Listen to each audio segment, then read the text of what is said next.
And now for a review of what's making the headlines in the papers this morning, let's bring in a RISE analyst, Dr. Constance Ikoku. Good morning, Constance. Good morning, Charles. It's good to see you today. It's good to see you too. Okay, I hope you had some rest.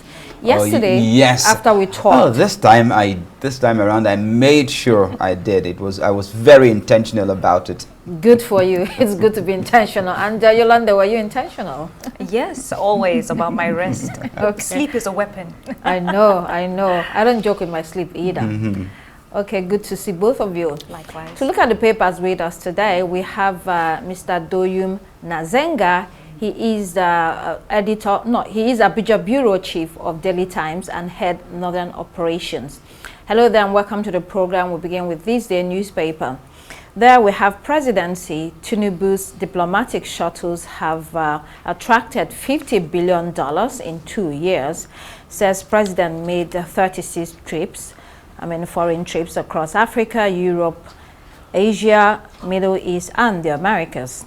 This information was shared by the Senior Special Assistant to the President on Foreign Affairs, Shola Enikanolaye. As part of the President's midterm assessment, the commitments came from different companies, including ExxonMobil, Coca-Cola, Apple, Shell, Maersk, Total Energies, Indorama, Sunil Bhatti, among others. Meanwhile, foreign direct investment is it's great, especially for countries they're looking for foreign currency and looking to industrialize. You have to wonder why it seems that it's quite a bit of public relations surrounding FDIs. We see it as almost for our country. There's the public relations that goes with it. There's a political branding. There's the seeking of global validation, media buzz, and all of that. But from what we see, it seems that it's simpler to chase FDI than to, for instance, pursue reforms on power, the judicial system, tackle corruption. Just a thought, Doyum, what do you think, or how do you see this? Yeah, thank you very much. When I read the report, I was wondering what exactly which sectors specifically have been so impacted or have had the investors attracted to invest in. But then, like we said, that aligns very broadly with my thinking. Government appears to be more interested in the public relations aspects of rebranding or the repositioning of the nation, and over the direct effect or impact of its policies and programs on the lives of the citizenry. I said the other time, I've been around for some time, and you see the quality of lives of Nigerians seem not to have improved. We've not had it this bad. It's in the last 2 years, it's been very terrible. If you interact, your daily interactions with Nigerians on a daily basis, you see a lot of challenges and pain, hunger, anger, and all kinds of frustrations on the face of Nigerians. And yet we have a government telling us it has attracted foreign direct investment to the tune of several billions of dollars. And then I live here, so I'm yet, except I'm blind, but I'm not sure I am. I'm yet to see the impact of these investments on the lives of the citizenry. So it appears the PR aspect of it and the political positioning and then the buy-in of the global community into its programs that appears is seeking to serve an interest of somewhat entity or partner or party somewhere, and not necessarily the lives of an average Nigerian that is for to protect and promote, to uphold.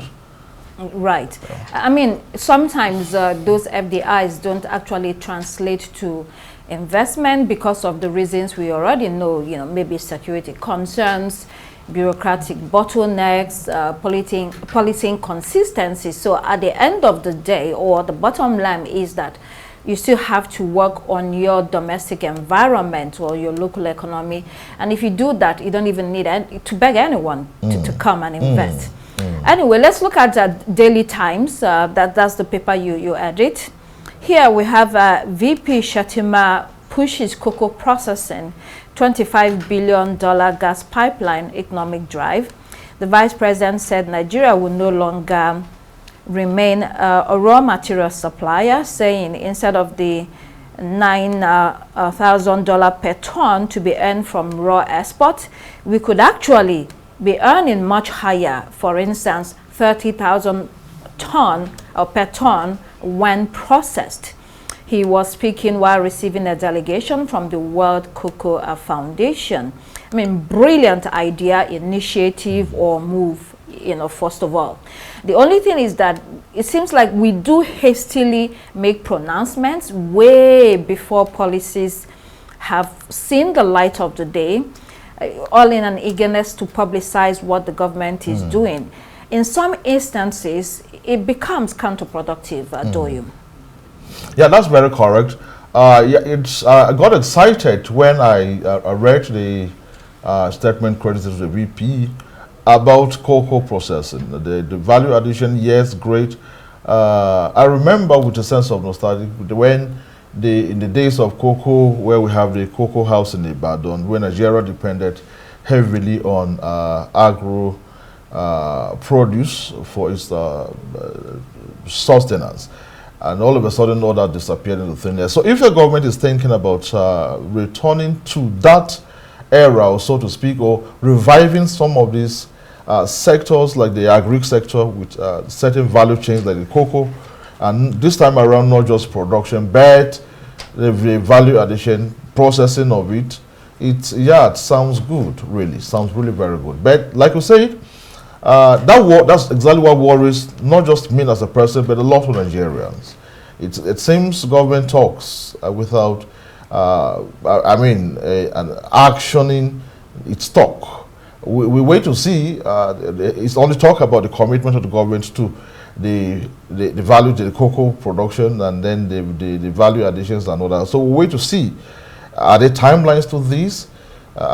So let's see how that goes. But that's of course it's an exciting one, and let's wait to see when that would actually take effect, and if there are timelines to reach, that actually be very great.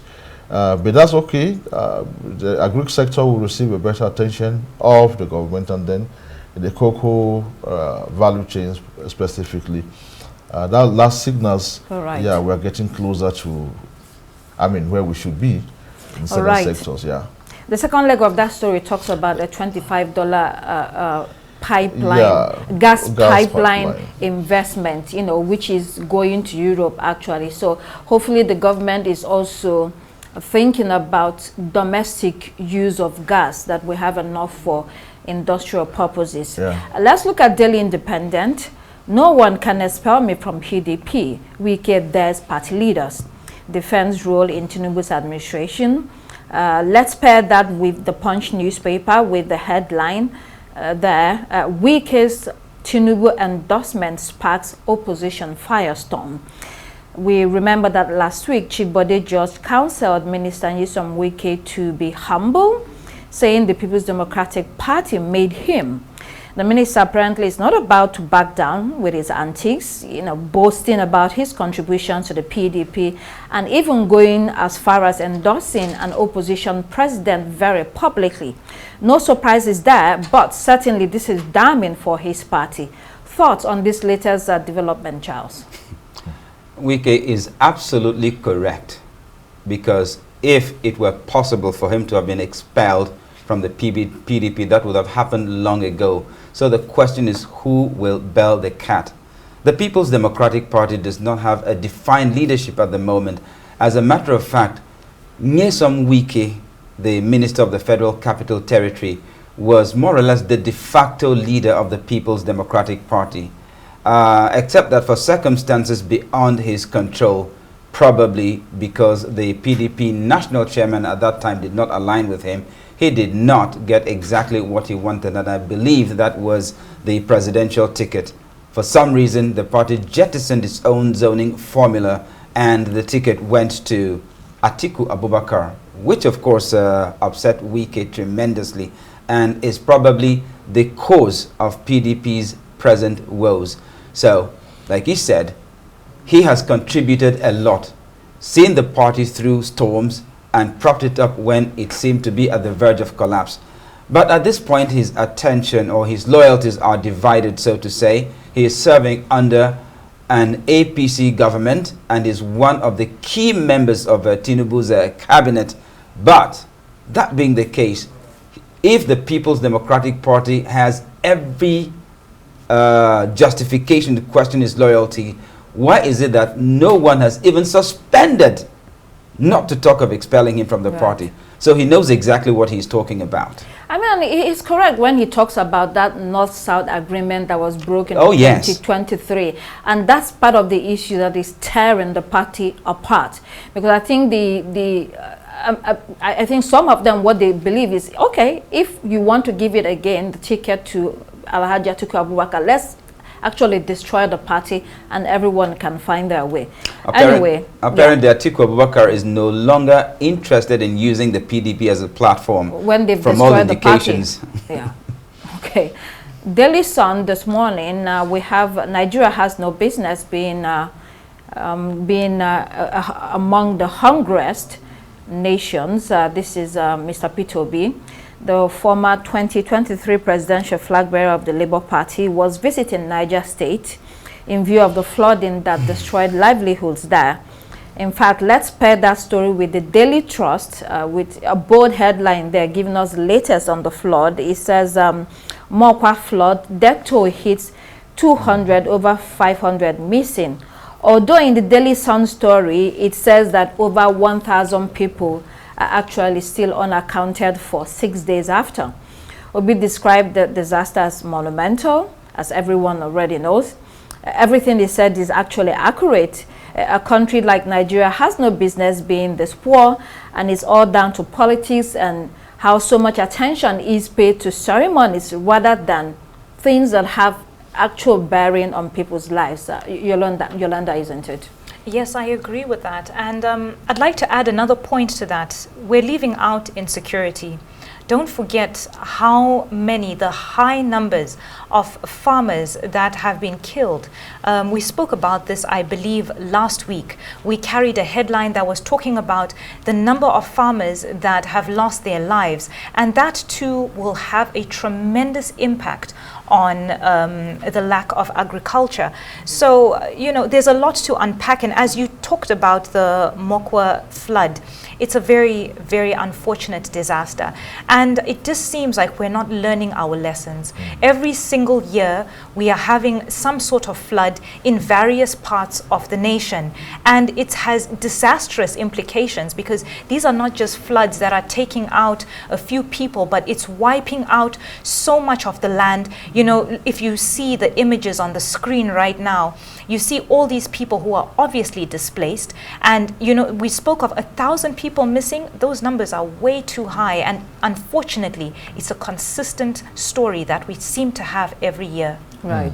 Another leg of that story, another information to share is that it says that in 2024, the Niger State government had at its disposal 2 billion naira for flood control, and another $10 million grant to also look at, you know, flood control. And the question then arises, what did it do with that money? Was it used? In fact, all states in Nigeria, most of the states that suffer with gully erosion, flooding, they actually receive some money every year to work on that. So again, accountability is key. Charles, you wanted to say something? Absolutely. I was going to say that Mokwa is just the beginning of other flood disasters we are going to be witnessing in this country. The rainy season is already underway, and it happens year in, year out. There are two things here: lack of political will. Those houses that were washed away, I mean, to all intents and purposes, they were built on the floodplain, and the law is there: do not build on the floodplain. But it is the same government officials who endorse the land documents that are actually used to sell land to people. People buy land in those places, they build in those places, blocking floodplains, blocking natural water channels, and then, of course, water will definitely find its own level. All right, so quickly. when the floods come, of course, that's the disaster. Then, of course, there are funds to mitigate the impact, and then maybe the funds usually come after the floods, and so there is no danger yet, and then the money just dissipates into people's pockets, and we have this dance over and over again each and every year. All right, let's quickly look at the Guardian newspaper. Over 950 Southeast locations occupied by bandits, herdsmen, kidnappers. These stories are at the bottom of the Guardian front page. These locations are mainly forests across the Southeast, communities under occupation. The state governors in the region are being blamed for not properly policing their state. I mean, this is part of the reasons why you have such groups as the Eastern Security Network, because many people feel like you may not agree with their modalities of operation or whatever, but many people feel completely helpless that the government is not coming to save them, so they're looking to how to save themselves or to resort to whatever means available to make sure that their communities are safe. Doyum, quickly on this. All right, fine. The issue of insecurity has actually become really very troubling. I mean, so if government appears to, do we say government is also overwhelmed, or the government security forces are overwhelmed, or is it just a lack of political will on the side of political leaders? If the regional leaders decide to create their own security system to further, better police their environment, I think it's a welcome development. And this calls for the establishment of or the adoption of state policing, which I believe would actually help to a very significant extent to mitigate this development, those scenarios. The guys understand their terrains, they know the external aggressors, and then they also know how best to ward off whatever form of aggression that the external aggressors would have brought or are bringing in. Okay. So it's okay. All right. Vanguard newspaper, SSCE stakeholders disagree with WAEC, NECO on news of CBT. We also have a Salaf FG declares Friday, Monday public holiday. So we know that already, although we don't go on public holidays, we're always working. And to leadership newspaper, again, suspected herders kill 48 Benue farmers. And then to the international headlines, Daily Graphic, no permit, no excavator. This is the Ghanaian government strengthening laws to prevent illegal mining. The new measures will prevent people from even buying excavators abroad and putting them on a ship to sail home unless they have a permit. Citizen newspaper, dying for surgery, in pain and suffering from cancer. One man hears he must wait 8 months to be cut out, but he doesn't have 8 months, it's urgent. And the world dances to Amapiano. We know that the South African genre has taken the world by storm. Here in SA, dancers from all over the world moved to the rhythm. Yolanda, how African music has taken the world by storm in general. The other day I was listening to an interview at the Breakfast Club in America with Rema. He's so young, 24, and he's doing so well. I mean, all of them doing Africa proud. Yes, Amapiano has been around for a very, very long time. It's rooted in its South African culture, and I think only in recent years it's been coming to light. But even at that, you see such an embrace from the rest of the world. You know, you have so many Nigerian artists who are even collaborating with South African Amapiano singers and dancers. Yeah. So it's a nice change. It's a beautiful embrace. But at the same time, I also wish that that connectivity that we have through the music is also brought to shed light on some of the issues that we need to face, like some of the things that are going on in South Africa at the moment. So, you know, it's a great addition to the world. We embrace that. I remember when I was much younger, when, you know, Ipitombi took the world by storm. That music and the dance drama held me spellbound for years. And, you know, when the impact of Ipitombi was fading out, the creators have died. And of course, the world has moved on, but then Amapiano has actually moved in seamlessly. So South Africa has always had that potential, but this time around, I guess ICT has even made it even more marketable. And you know, I think that South Africa and Nigeria should bridge the gap. There's so much hostility politically between those two countries. It's just not something we should. Well, it's that kind of rivalry you'd expect, except that it's sometimes rivalry. I mean, there's so much hate it's more than that. Yes, It's more than that. Yeah, I mean, it assumes unhealthy dimensions too, but of course the collaborations are also there anyway, so. Yeah. Okay, to the Financial Times, Musk launches a $300 million share offer for XAI in bid to refocus on business. We know that President Trump recently bid him farewell from the White House after months of setting up and working at the Department of Government Efficiency. During that period, his businesses took a hit due to his political leaning. I mean, are we surprised, Doyum, very briefly, that he's pivoted back to business because his businesses are suffering political consequences? No, we're not surprised.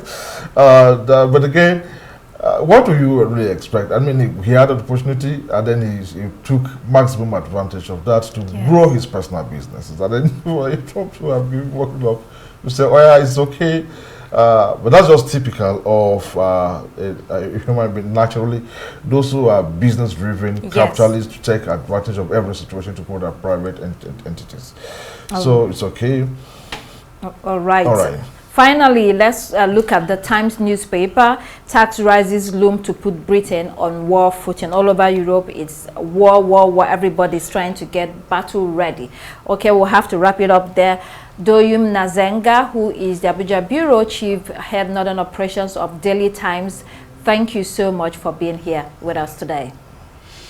And thank you so much, Dr. Constance, for driving today's review as well. And that's all we have time for here on Daybreak. I'm Charles Eruka. It's goodbye from me. And I'm Yolanda Robert. Please do keep it here on Arise News. The morning show is next. Bye-bye.